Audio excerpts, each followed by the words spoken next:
Have you not heard? Hasn't He declared to us from the start of the earth? It is He who unfolds the heavens like a velvet curtain. Lift your eyes on high and see who created these. Lift your eyes on high and see who created these. Shalom. My name is Kerry Alexander, and this is a third part of the series of prophecies in the Heavenlies. And we're going to be going over 3 more constellations.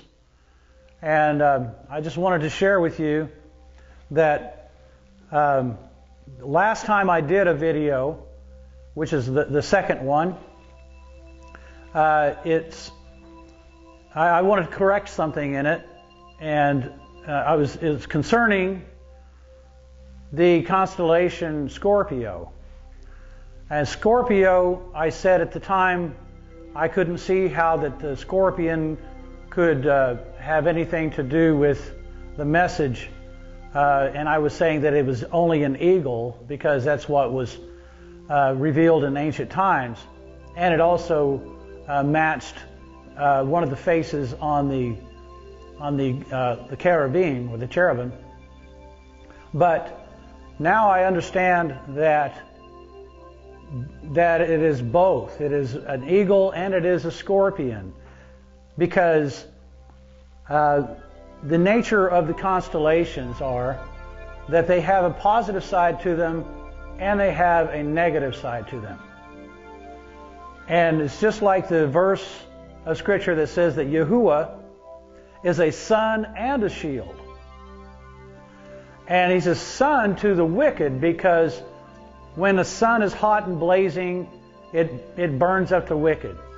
But when it is a shield, that's representing the Father shielding us from the hot sunlight.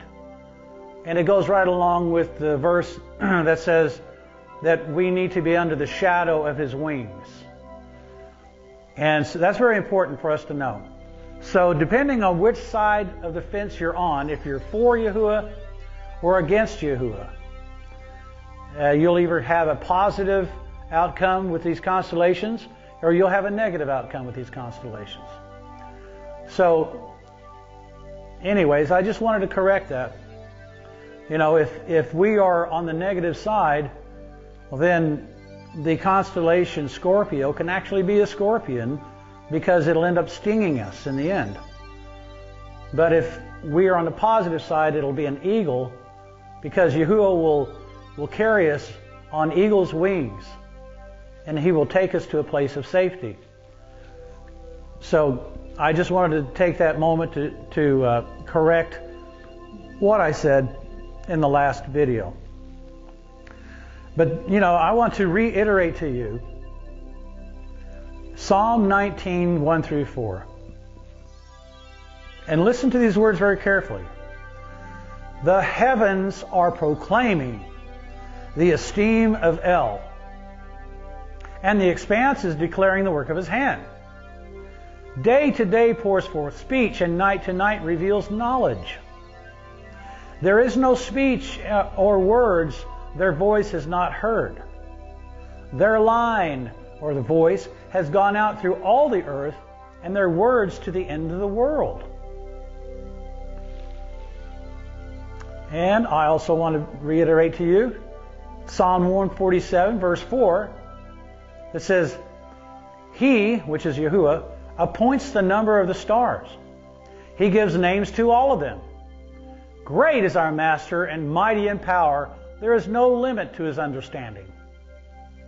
And then in Nehemiah 9:6 reveals, and this is where we understand and get the point that we don't worship the constellations.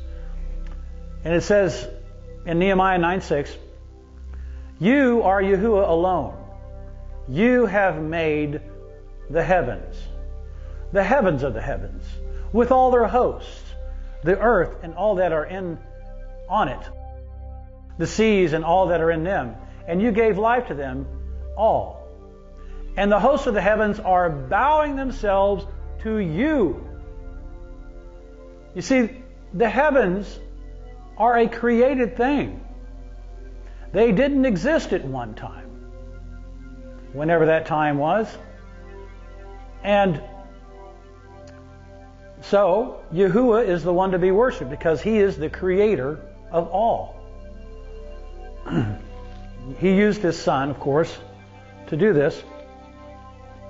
So, let me get started with the constellation of Sagittarius, because that's the next one that comes in line after Scorpio.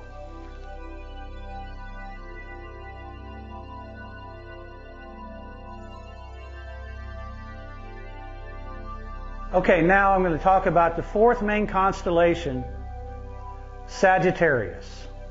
The name of this constellation is from the Latin and means the archer. Hebrew and Syriac name is Keseth and also means the archer. The Arabic name is Al-Qas, which means the arrow. And the Coptic name is Pimakr, and it means the graciousness or the beauty of the coming forth. The Greek name is Toxotes and also means the archer. First of all, I just want to point out that this paganized picture of the centaur, half horse, half man, is not borne out in Scripture. This figure comes from the East Indian and Greek mythologies.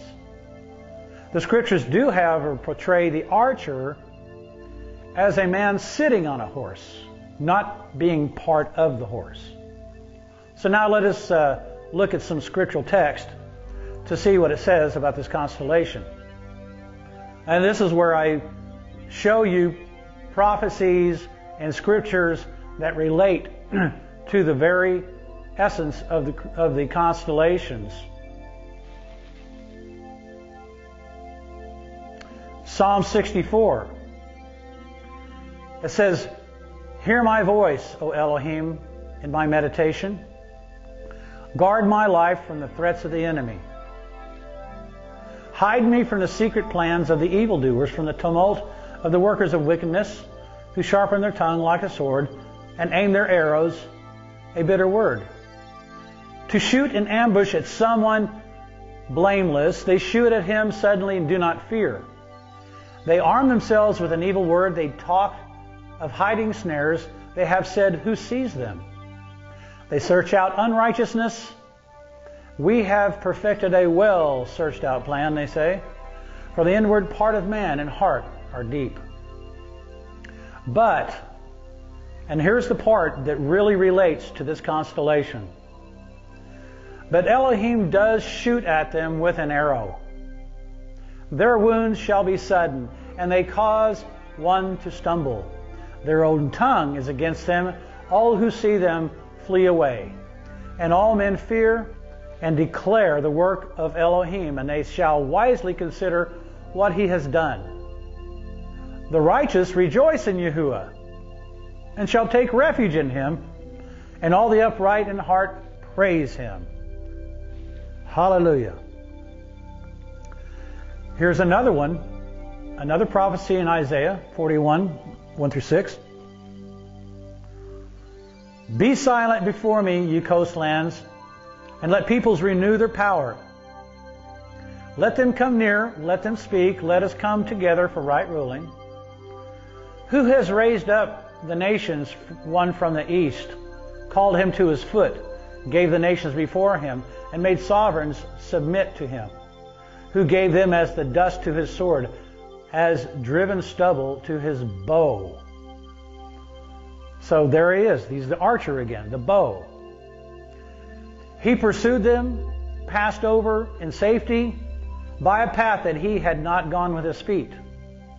Who has performed and done it, calling the generations from the beginning? I, Yahuwah, am the first, and with the last I am He. Coastlands see it in fear, the ends of the earth are afraid. they draw near and come. Everyone helps his neighbor and says to his brother, be strong. Okay, here's another prophecy in Zechariah 1 that is pointing to this constellation. In the 8th month, in the 2nd year of Darius, the word of Yahuwah came to Zechariah, son of Berechiah, son of Edu, the prophet, saying, Yahuwah was very wroth with your fathers, and you shall say to them, thus said Yahuwah of hosts, turn back to me, declares Yahuwah of hosts, and I shall turn back to you, declares Yahuwah of hosts. Do not be like your fathers, to whom the former prophets proclaimed, saying, thus said Yahuwah of hosts, turn back now from your evil ways and your evil deeds. But they did not obey or give heed to me, declares Yahuwah. Your fathers, where are they? And the prophets, do they live forever? But my words and my laws, which I command my servants, the prophets, did they not overtake your fathers? Then they turned back and said, as Yahuwah of hosts planned to do to us, according to our ways and according to our deeds, so he has done to us. On the 24th day of the 11th month, which is the month of Shabbat, in the 2nd year of Darius, the word of Yahuwah came to Zechariah, son of Berechiah, son of Edu the prophet, saying, I looked at night and saw a man riding on a red horse. And he was standing among the myrtle trees in the shade, and behind him were horses, red, sorrel, and white. And I said, my master, what are these? And the messenger who was speaking to me said to me, let me show you what they are. And the man who stood among the myrtle trees answered and said, they are the ones Yahuwah has sent to go out through the earth. And they answered the messenger of Yahuwah, who stood among the myrtle trees, and said, we have gone throughout the earth, and see, all the earth is at peace and rest. And the messenger of Yahuwah answered and said, O Yahuwah of hosts, how long would you have no compassion on Jerusalem and on the cities of Yehudah against which you were enraged these 70 years? And Yahuwah answered the messenger who talked to me, good words, comforting words. And the messenger who spoke with me said to me, proclaim, saying, thus said Yahuwah of hosts, I have been jealous for Jerusalem and for Zion with great jealousy. And I am very wroth with the nations who are at ease. For when I was a little wroth, they furthered the evil. Therefore, thus said Yahuwah, I shall return to Jerusalem with compassion. My house shall be built in it, declares Yahuwah of hosts. And a surveyor's line shall be stretched out over Jerusalem. Again, proclaim, saying, thus said Yahuwah of hosts, again my cities shall overflow with goodness, and Yahuwah shall again comfort Zion, and shall again choose Jerusalem. And I lifted up my eyes and looked and saw 4 horns, and I said to the messenger who was speaking to me, what are these? And he said to me, these are the horns that have scattered Yehudah, Israel, and Jerusalem. And Yahuwah showed me 4 craftsmen. And I said, what are these coming to do? And he spoke, saying, these are the horns that scattered Yehudah, so that no one lifted up his head, but these come to trouble them, to throw down the horns of the Gentiles that lifted up their horn against the land of Yehudah, to scatter it. Just as the eagle was used as a blessing or a curse, depending on the situation, so also is the archer portrayed bringing judgment to the nations riding on a red horse. Here in the next verse we see the white horse portraying the false Messiah as one of the 4 judgments of the apocalypse.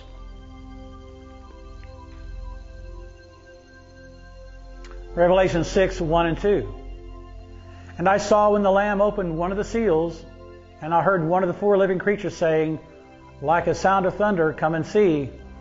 And I looked and saw a white horse, and he who sat on it holding a bow, and a crown was given to him, and he went out overcoming and to overcome. See, this is one of the horsemen that's in Revelation 6, and we know that these are the horses of the apocalypse. This horse is not, this white horse does not represent the Messiah. This white horse holding a bow, this represents the false Messiah, the one who claims to be Messiah, and the one who wants to overcome and overthrow the true Messiah. Revelation 19:11 through 16 shows us the true Messiah on a white horse. And I saw the heaven opened, and there was a white horse, and he who sat on him was called Trustworthy and True, and in righteousness he judges and fights. His eyes were as a flame of fire, and on his head were many crowns, having a name that had been written, which no one had perceived except himself.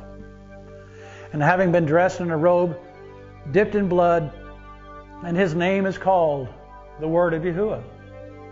And the armies in heaven, dressed in fine linen, white and clean, followed him on white horses. And out of his mouth goes a sharp sword, that with it he should smite the nations, and he shall shepherd them with a rod of iron. And he treads the winepress of the fierceness and wrath of El Shaddai. And on his robe and on his thigh he has a name written, Sovereign of Sovereigns and Master of Masters. See, so this really portrays what is said in the previous prophecy about the four horns. Now we have the four horsemen, which are, the nations again, and now here is the white horse with the true Messiah on it. The next constellation we will talk about is Capricorn. Capricorn is the sea goat. I mean, you can look at the picture here, and it looks like a sea goat. But what is the meaning behind this? This is the fifth main constellation. So there's 12 constellations that are on the ecliptic line. This is the fifth one,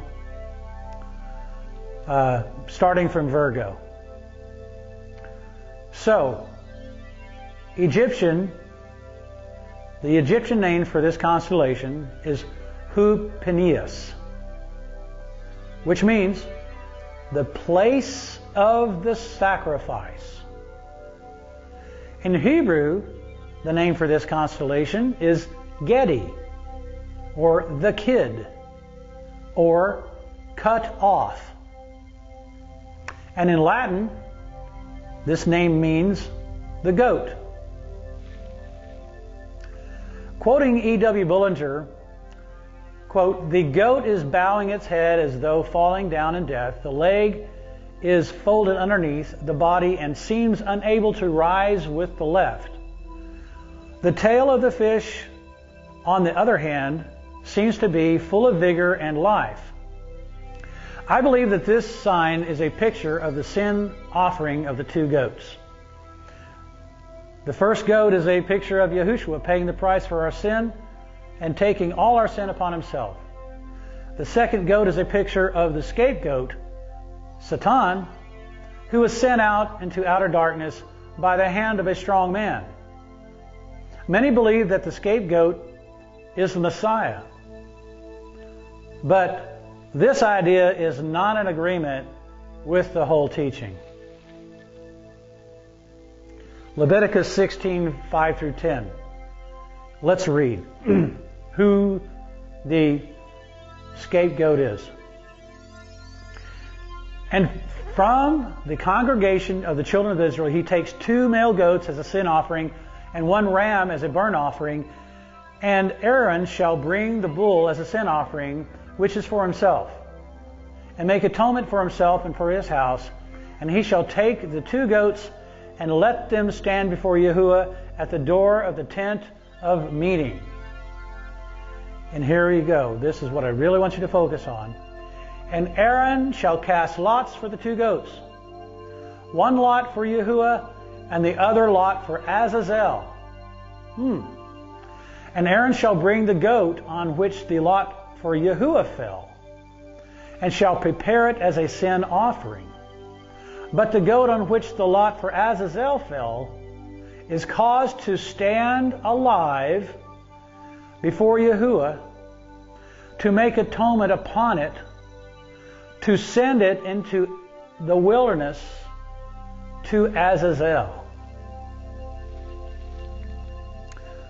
So, here the Azazel goat is sent into the wilderness, which is a picture of Satan being cast into the bottomless pit. Also, I want to mention that this Azazel goat has all these sins placed upon him, and then he's sent into outer darkness. Well, let's read out of Enoch 10. It says, Then said the Most High, the set apart and great one spoke, and sent Uriel to the son of Lamech, and said to him, now Uriel was one of the angels, the good angels, said, Say to him in my name, Go to Noah and tell him in my name, conceal yourself, hide yourself, and explain to him the consummation which is about to take place. Reveal to him the end that is approaching, that the whole earth will be destroyed, and a deluge is about to come upon the whole earth, and will destroy all that is on it. Teach him how Noah may escape, and now instruct him that he may escape, and his seed may be preserved for all the generations of the world. And again the master said to Raphael, Bind Azazel hand and foot, and cast him into the darkness, and make an opening in the desert which is in Dudael, and cast him therein. This was written before the flood. This is saying exactly the same thing as saying in Leviticus. Okay? And place upon him rough and jagged rocks, and cover him with darkness, and let him abide there forever. There shall he remain forever, and cover his face, that he may not see light. And on the day of the great judgment, he shall be cast into the fire. Restore the earth, and heal the earth which the messengers or the angels have corrupted, and announce life to it, that I may revive it, and proclaim the healing of the earth, that they may heal the plague.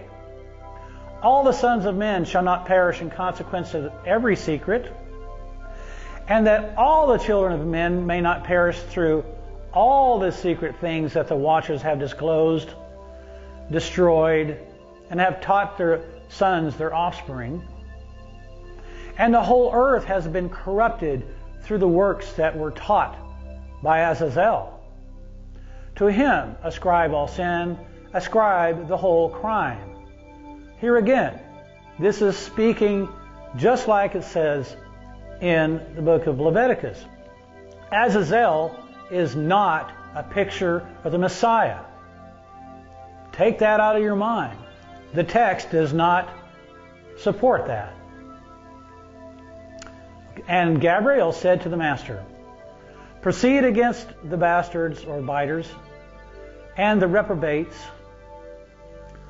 and against the children of fornication, and destroy the children of fornication and the children of the watchers from amongst men, and cause them to go forth. Bring them forth, and excite them one against another, send them one against the other, that they may destroy each other in battle. Let them perish by mutual slaughter, for length of days shall they not have. And no rest that they make of thee shall be granted unto their fathers on their behalf. They shall all entreat you, but their fathers shall not obtain their wishes respecting them, for they hope to live an eternal life, and that each one of them will live 500 years. And the master said to Michael, Go and announce this crime to Samyaza.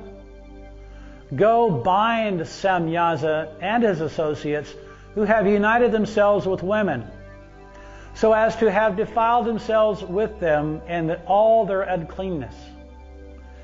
And when their sons have slain one another, and they have seen the destruction of their beloved ones, bind them fast for 70 generations in the valleys of the earth, underneath the earth, till the day of their judgment and of their consummation, till the judgment that is forever and ever is consummated. In those days they shall be led off to the abyss of fire, the lowest depths of the fire and torments. And in confinement shall they be shut up forever into the torment and the prison in which they shall be confined forever. And whoever shall be condemned and destroyed will from thenceforth be bound together with them to the end of all generations. Immediately after this, he together with them will burn and perish. They shall be bound until the consummation of many generations. He, Samyaza, will destroy all the souls addicted to dalliance, and the offspring of the watchers, for they have tyrannized over mankind. And destroy all the spirits of the reprobate and the children of the watchers, because they have wronged mankind.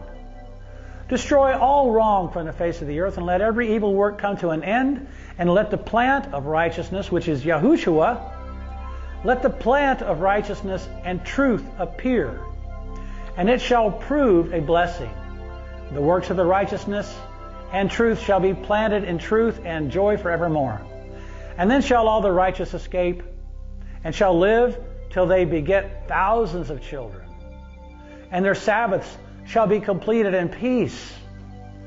All the days of their youth and their old age shall they complete in peace. And then shall the whole earth be tilled in righteousness, and shall all be planted with trees and be full of blessing. And all desirable trees shall be planted on it, and they shall plant vines on it.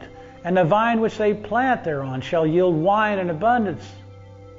And as for all the seed which is sown thereon shall produce for one measure 1,000. Each measure of it shall bear 1,000, and each measure of olives shall yield 10 presses of oil. Wow, what a great time that's going to be. And cleanse the earth from all oppression, and from all unrighteousness, and from all sin, and from all impiety, and all the uncleanness that is wrought upon the earth, exterminate, destroy from off the earth. And all the children of men shall become righteous and right standing with Elohim, and all nations shall offer adoration and shall praise me. And all shall worship me. And the earth shall be cleansed from all defilement, and from all sin, and from all punishment, and from all torment. And I will never again send them upon it from generation to generation and forever.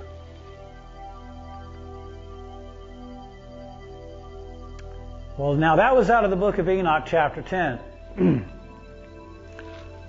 That's a fantastic text, is it not? It matches what it says in Leviticus. Well, now I want to take you further back even. I want to take you back into the clay tablets of Samaria. In it, of course, they have attributed this constellation to their false god, just like the Greeks, just like the Romans. But there's something in this that I want you to see that helps us understand the second part about the fishtail that has a lot of life in it. Okay, so here we go. Enoch, this is from Wikipedia on Azazel. Okay. Enoch portrays Azazel as responsible for teaching people to make weapons and cosmetics, which is war and fashion, for which he has cast out of heaven. The book of Enoch 8:1-3 reads, quote, "And Azazel taught men to make swords and knives and shields and breastplates, and made known to them the metals of the earth and the art of working them, and bracelets and ornaments, and the use of antimony and the beautifying of the eyelids, and all kinds of costly stones, and all coloring tinctures. And there arose much godlessness, and they committed fornication, and they were led astray, and became corrupt in all their ways." So Azazel was responsible for mixing his seed with the daughters of men. This is the meaning behind the fishtail of the goat. Now, there's a teaching out there right now that I want to focus on right now, since I'm at this particular point.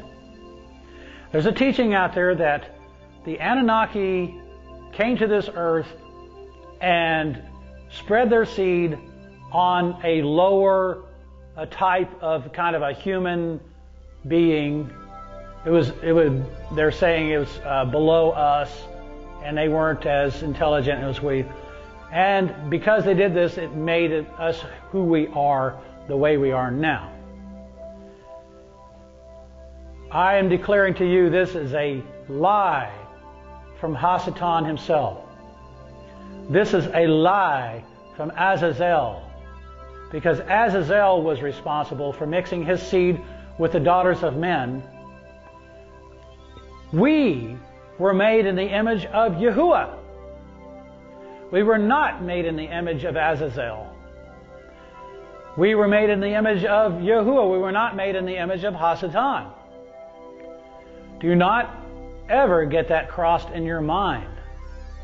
Because if we have any of this seed in us, we will not be able to enter the kingdom. So, let it be known that you were created by Yahuwah, and Yahuwah created us. That's it. So, here's Wikipedia on Enki. This is Sumerian's false god. Let me pull it up here.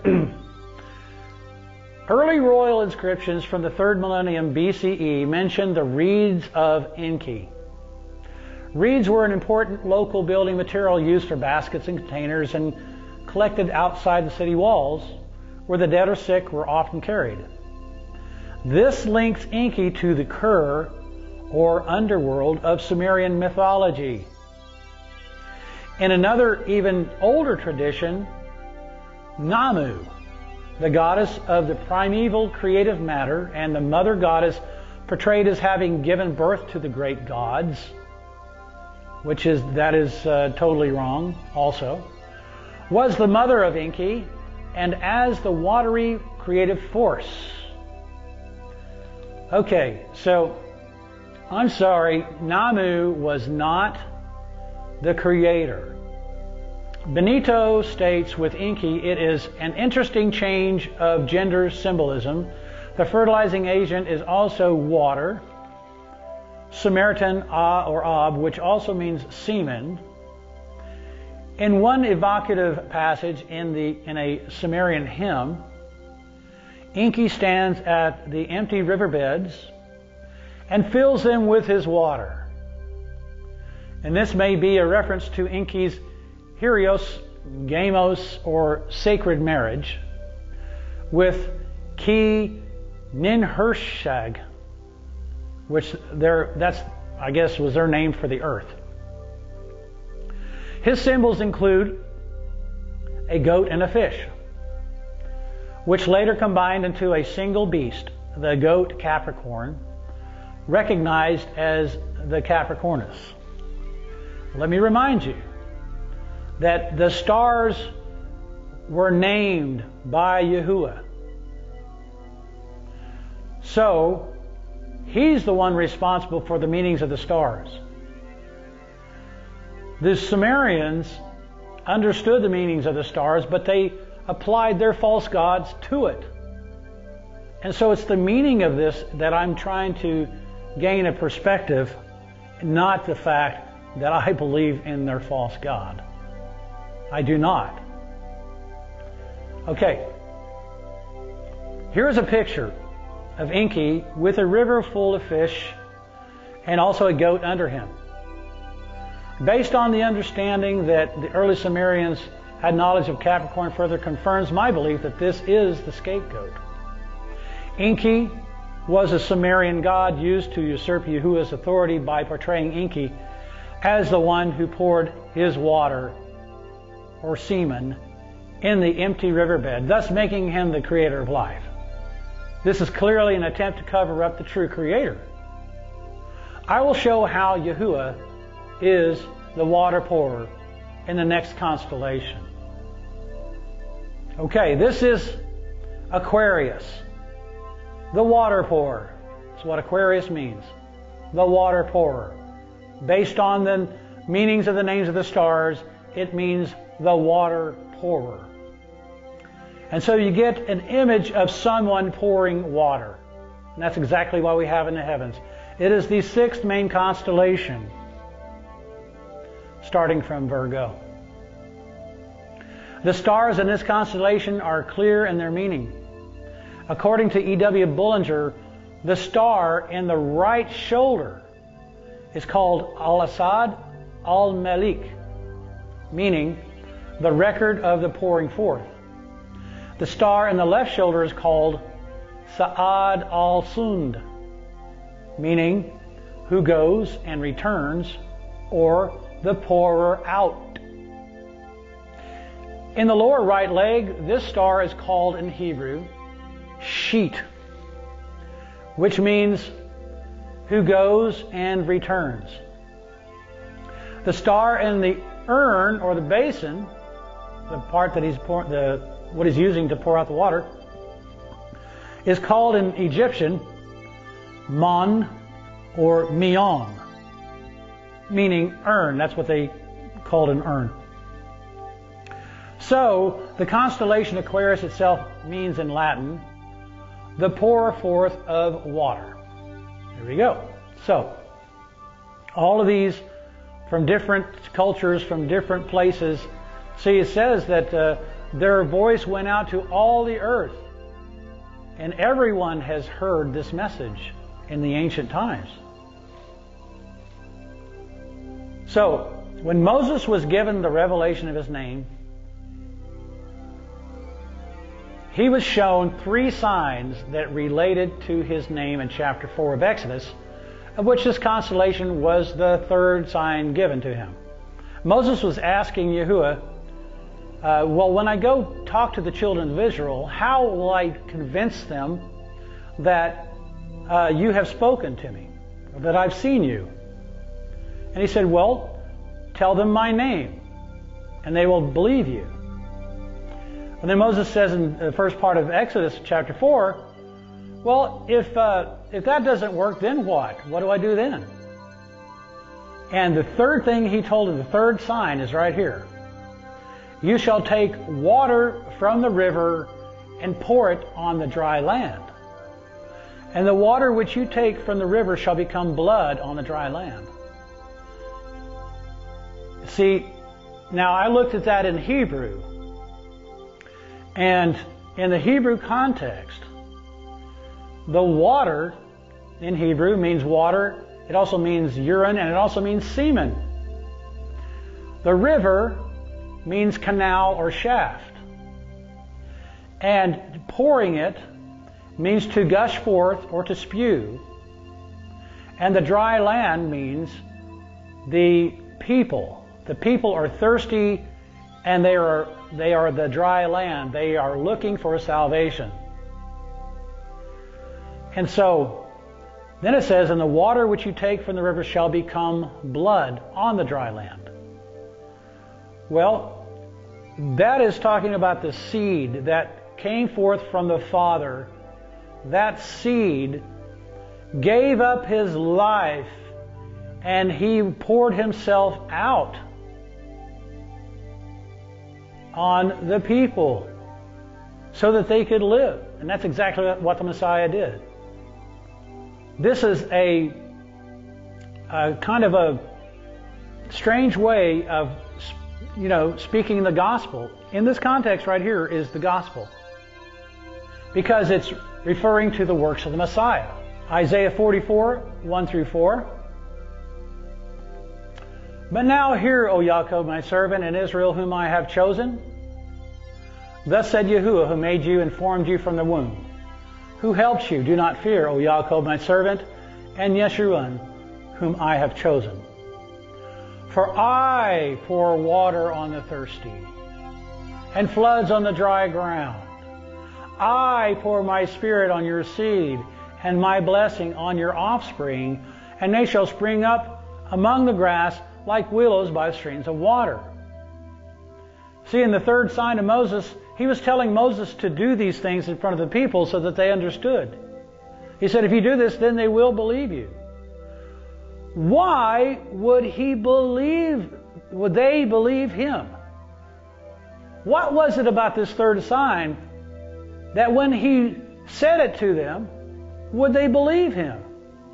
It is because they understood from the time of Adam, from the time of Abraham, from the time of Jacob and Yaakov, about the heavens and the constellations.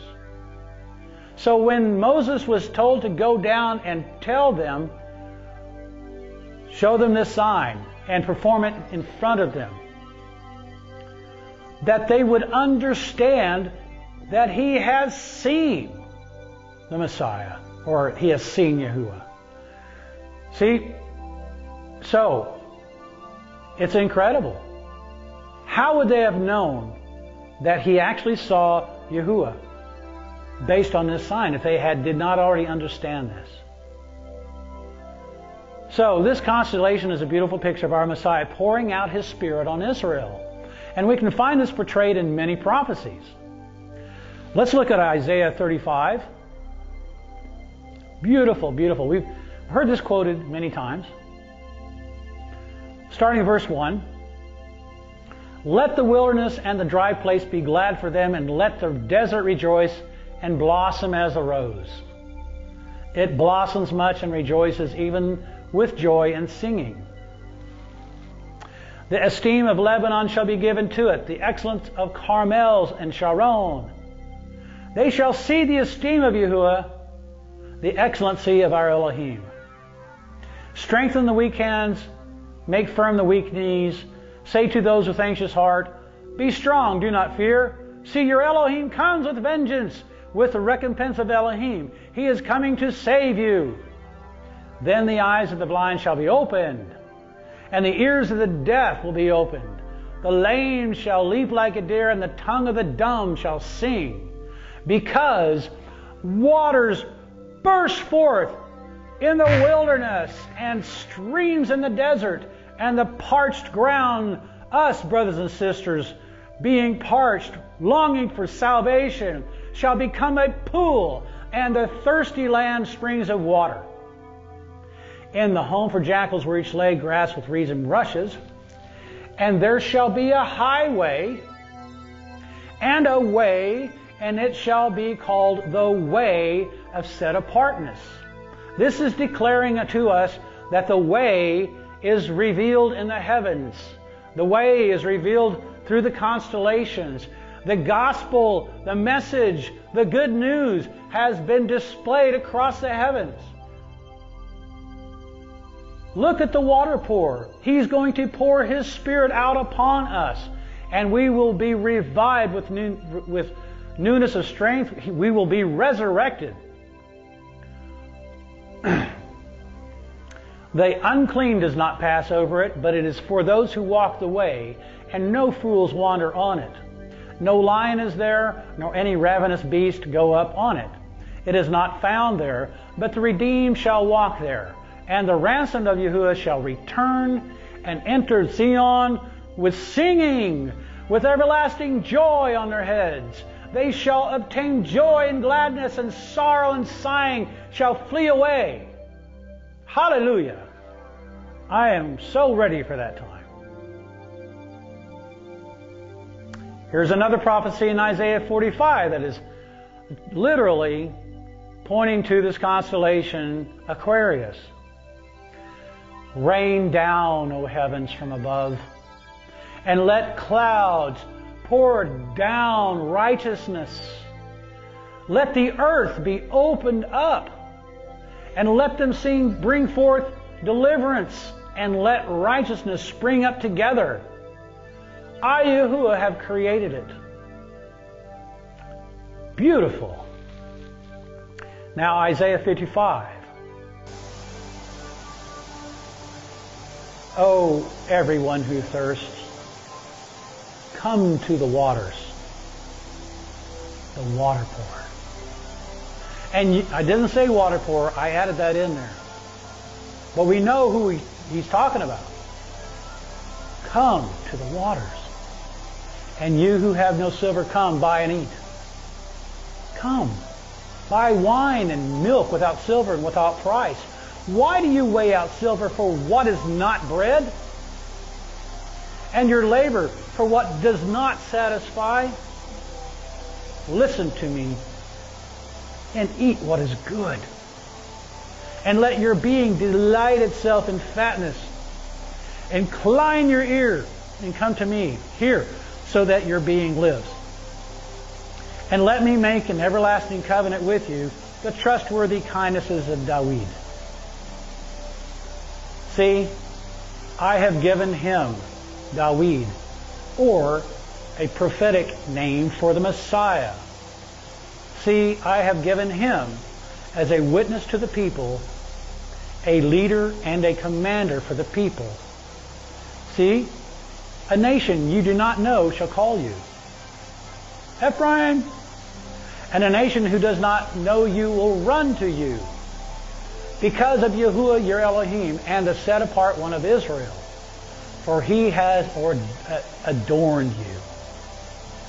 Okay, I want to stop here for a second and talk about the adornment.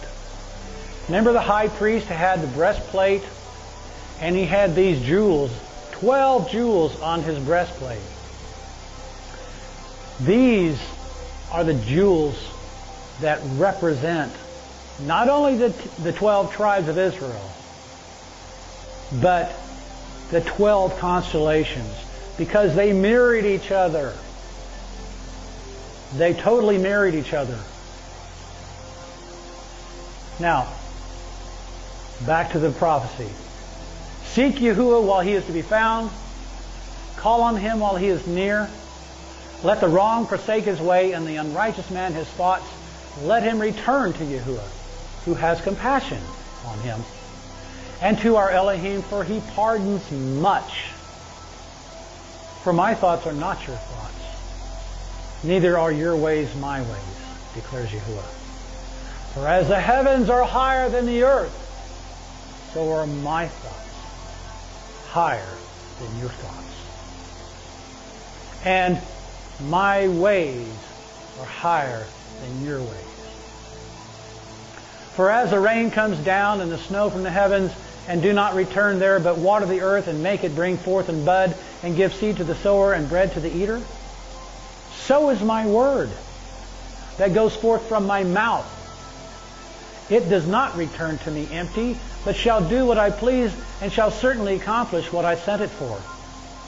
For with joy you shall go out, and with peace you are brought in.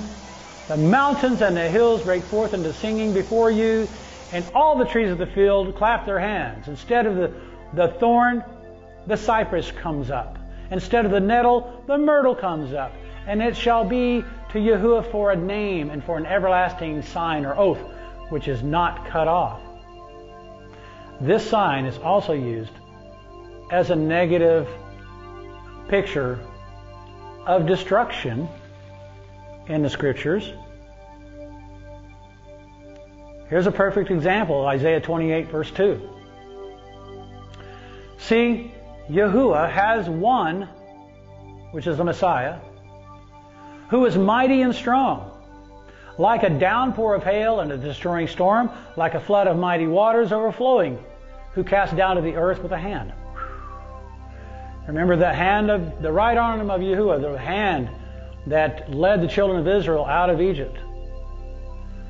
And he also used, at the same time, he used that mighty hand to tear down Egypt. See? Now look at Isaiah 32, 1 through 4. See, a sovereign shall reign in righteousness and rule in right ruling. And each one shall be as a hiding place from the wind and a shelter from the downpour, as rivers of water in a dry place.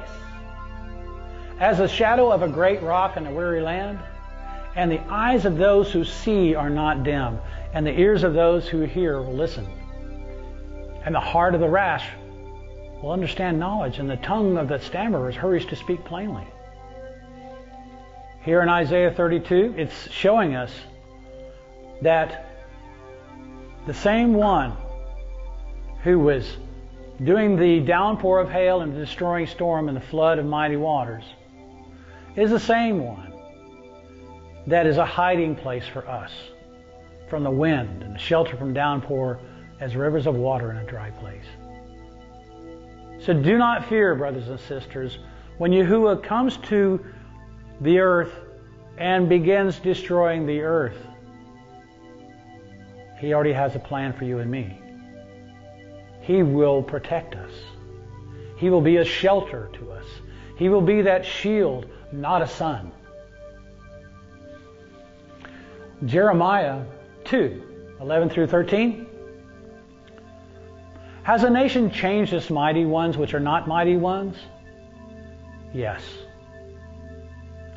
Greece, Rome, Egypt, they all did it. Even Israel. We have done it in the past. But my people have changed my esteem for that which does not profit. Be amazed, O heavens, at this. Be frightened. Be utterly dried up, declares Yahuwah. For my people have done two evils. They have forsaken me, the fountain of living waters, to hew out for themselves cisterns, cracked cisterns, which do not hold water.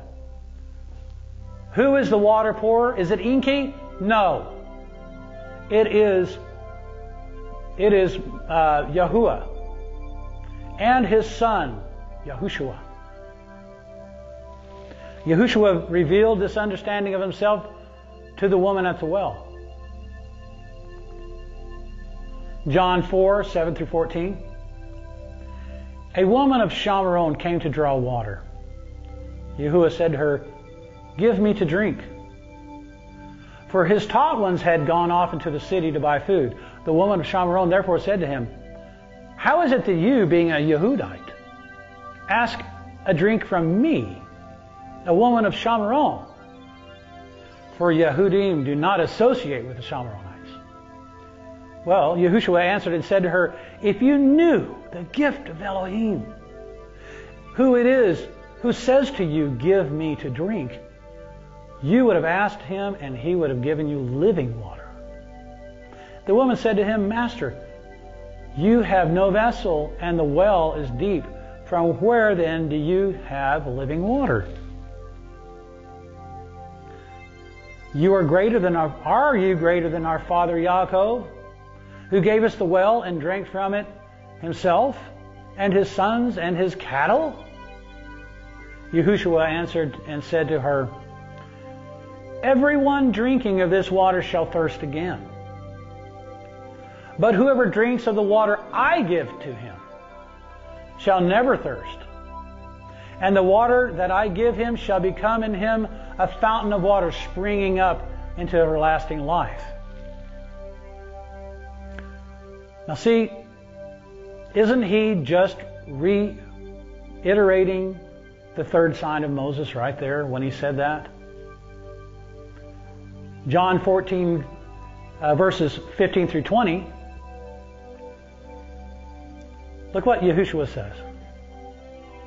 "If you love me, you shall guard my commands. And I shall ask the Father, and he shall give you another helper to stay with you forever, the Spirit of truth, whom the world is unable to receive because it does not see him or know him. But you know him, for he stays with you and shall be in you. I shall not leave you orphans. I'm coming to you. Yet a little while, and the world no longer sees me, but you shall see me, because I live, and you shall live. In that day you shall know that I am in my Father, and you are in me, and I in you. So that's pretty much talking about the water pour. But there's a little deacon constellation that goes with this, and I want you to understand this. I wasn't really going to get into the deacon constellations, but this is so important to the message, I felt it necessary to go ahead and get into this smaller constellation. It's Piscis Australis, which is the southern fish. And it is the first deacon constellation of Aquarius. Now, the big fish, see at the end of the stream that's coming out of the basin. Yes, the big fish at the end of the stream in this constellation is connected directly to Aquarius and is the recipient of the blessings being poured forth from the man in the heavens. The star in the eye of the fish in Arabic is called Fam al-Hat, which means the mouth of the fish. And it is one of the 4 cardinal points in the heavens. This star is Fam al-Hat. Now, let's read Deuteronomy 33, 26 through 29 concerning this. O Yeshurun, there is no one like El, riding the heavens to help you, and on the clouds in his excellency. The Elohim of old is a refuge and benefit our everlasting arms. And he drives out the enemy from before you and says, destroy. Thus Israel dwells in safety, the fountain of Yaakov alone. In a land of grain and new wine, his heavens also drop down dew. Blessed are you, O Israel. Who is like you, a people saved by Yahuwah, the shield of your help, and he who is the sword of your excellency. And your enemies are subdued for you, and you tread down their high places. This large single fish is a picture of Israel after the 2 houses have been made into one when our Messiah returns.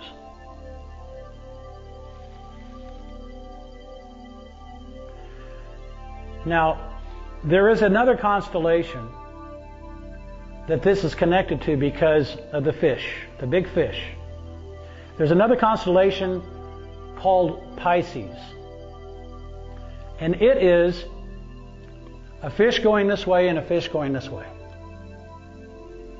So if we had a map of Israel and overlaid it on these 2 fish, you would have the house of Judah headed eastward into Babylon.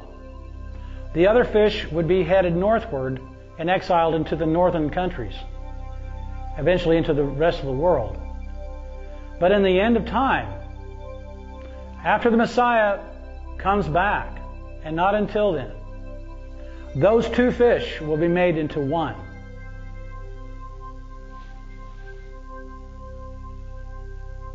Let's see, Jeremiah 31, verses 31 through 33. See, the days are coming, declares Yahuwah, when I shall make a new covenant with the house of Israel and with the house of Yehudah. Notice there's 2 houses there. Not like the covenant I made with their fathers in the day when I took them by the hand to bring them out of the land of Mizraim by my covenant which they broke, though I was a husband to them, declares Yahuwah. For this is the covenant that I shall make with the house of Israel after those days.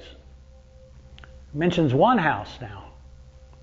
That means when this covenant is fulfilled, that will be when the Messiah returns, and the house of Israel shall be one, declares Yahuwah.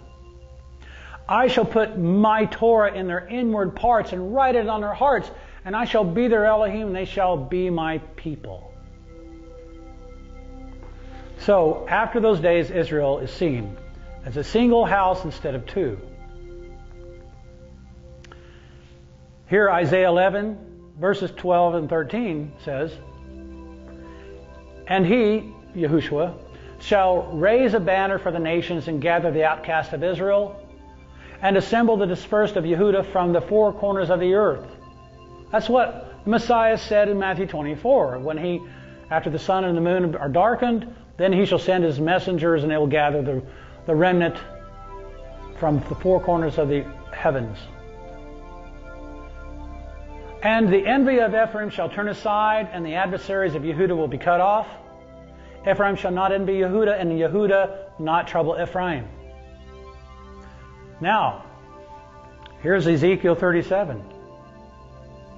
Thus said the Master Yahuwah, See, I am taking the children of Israel from among the Gentiles, wherever they have gone, and shall gather them from all around, and I shall bring them to their land.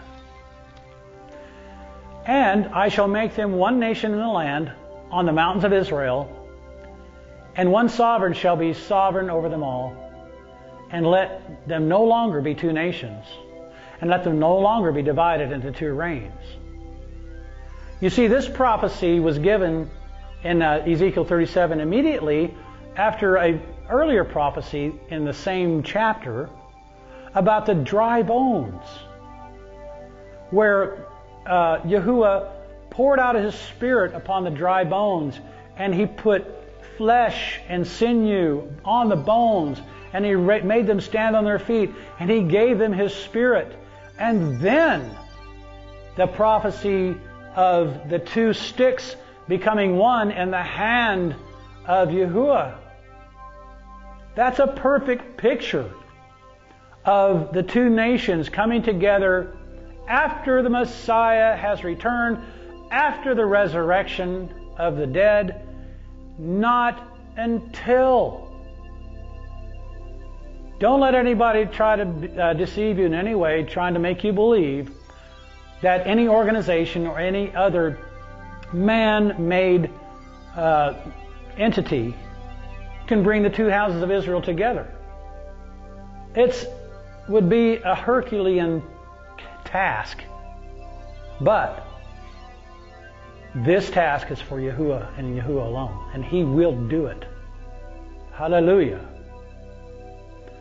Well, this is the conclusion of the three signs that I wanted to share with you, and I want to thank you for opening your ears, your heart, and your eyes, and allowing the Spirit of Yahuwah to move upon you, so that you can understand these, the message in the stars, the gospel in the stars. It is absolutely all there. So I thank you, and may Yahuwah bless you and keep you.